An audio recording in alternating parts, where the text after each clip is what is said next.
What's going on, guys, and welcome back to Saving Skylands, back with another ranking video. And today I am continuing a series that there's only been one other video to that I forgot existed back way when I did the best fire Skylanders. So today I'm finally following up that video with the best water Skylanders, and will be followed up with every other element. Now, keeping in mind that these are my favorite Skylanders, the ones I'm best with. Throughout the 6 games, there's one from each game. So let's get into it. So starting us off is Spyro's Adventure. So my favorite Skylander from Spyro's Adventure is a shock to probably no one. And the competition was Slam Bam Zap, Wham Shell, who's very good as well, and Gilgrunt.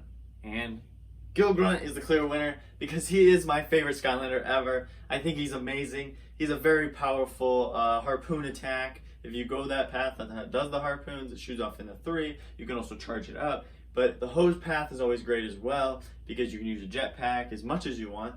And along with the hose that does great damage, and then you just shoot starfish and stuff like that. So he's a great overall Skylander. Definitely a ranged Skylander, and that's what I prefer. Next up for Giants. We had some competition, mostly just cores.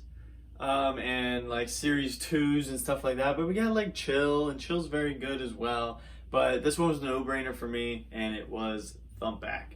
Thumpback is amazing, and I usually don't care for, close ranged attackers, but he's got very powerful combos, and they're really fun to use. He's a fun character to use. He looks great, and powers everything, and he even got a little bit of speed with his slide.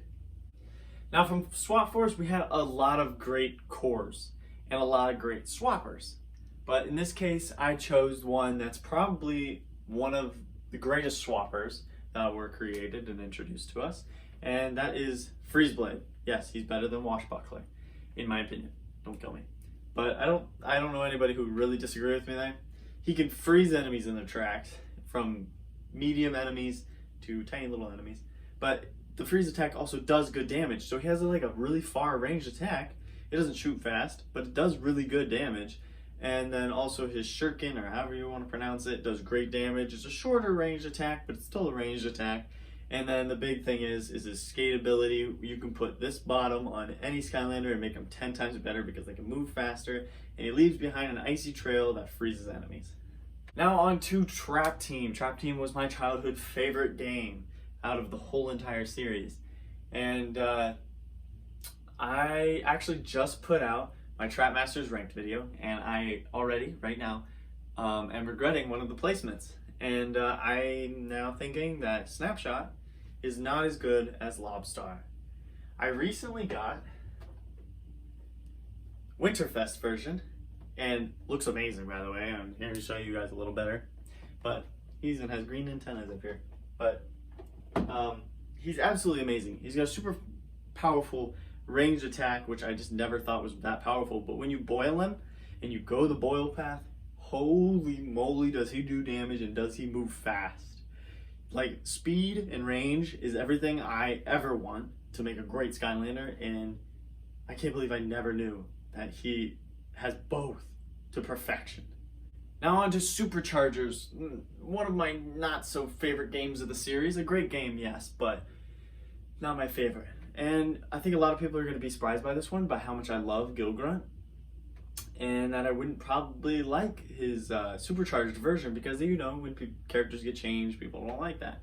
But actually, I like him way better than Diveclops. I don't care for Diveclops, actually. I love Gilgrunt. His jetpack or water pack or whatever you want to call it never runs out. You don't need an upgrade for it. And he has a dash ability when you use it. He has a lightning strike. He has a huge lightning strike. And then he has a super powerful, trident attack, where you literally just hold the main attack and he just keeps stabbing over and over. And then you can go that path, and then it starts to electrocute the enemies. It's amazing. He's amazing. Not as good as his normal, because his normal was a ranged attacker, which I prefer. But this one is still fantastic. So now on to the last game in the Skylanders series. Not a loved game, yeah, we know. But this one was a clear victor for me. Even though Kingpin is amazing, one of the greatest starter pack Skylanders, but Clobber could clobber anyone, and I mean that.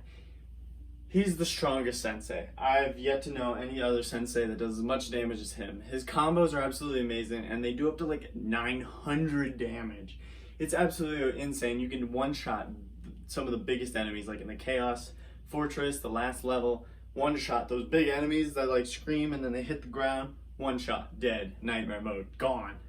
It's amazing. He's so powerful.